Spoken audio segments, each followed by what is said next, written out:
They like to ask how not voting will accomplish anything as opposed to picking the lesser of two evils, which is crazy work in itself because I'm still picking evil at the end of the day. That's like asking me to choose between a cup of bleach or a cup of ammonia to go with my dinner. But besides all that, what does a person do when they're tired of the constant hatred, identity politics, bigotry, and benign neglect? The only natural thing to do is to remove yourself from it. Even if you can't do it physically, you can do it mentally. That is, if you care about your peace of mind.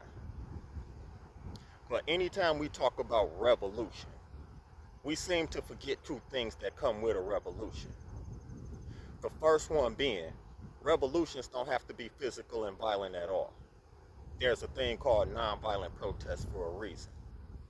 And two, revolutions only happen when people are utterly fed up with the status quo. What? That's when real change actually happens. But the problem is, most of us are not at that point yet. And we'll never get to that point as long as we keep following the lead of devils. Going back to choosing between the lesser of two evils, it's clear to me that some of us don't mind the wicked and corrupt system that we live in. It's built into the argument, pick the lesser of two evils. Because you can acknowledge that both parties are evil, and you will still choose a side. And their justification is always about picking who can cause the least amount of damage. And that shit is problematic to me. Going back to choosing between a cup of bleach or a cup of ammonia. You think I care about which one will cause the least amount of damage to me? Doesn't matter which cup I pick, both will damage me if I ingest either one of them. So it don't matter how you twist it, spin it. The problem is, some of you have no issue with the evil that we see going on around us. Because if you did, there's no way you could support anything in this system.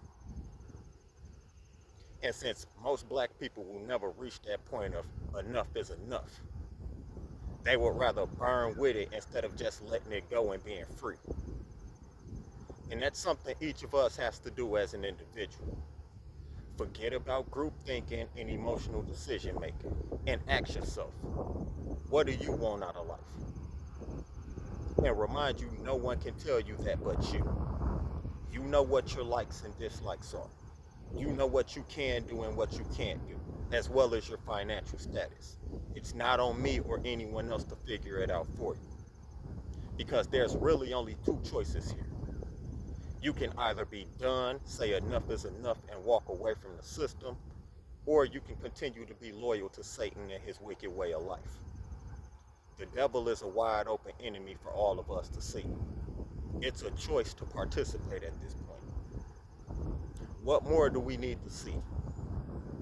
We have two eyes, two ears, and a brain for a reason. So there's no excuse to be deaf, dumb, and blind in 2024 going forward. That's my message.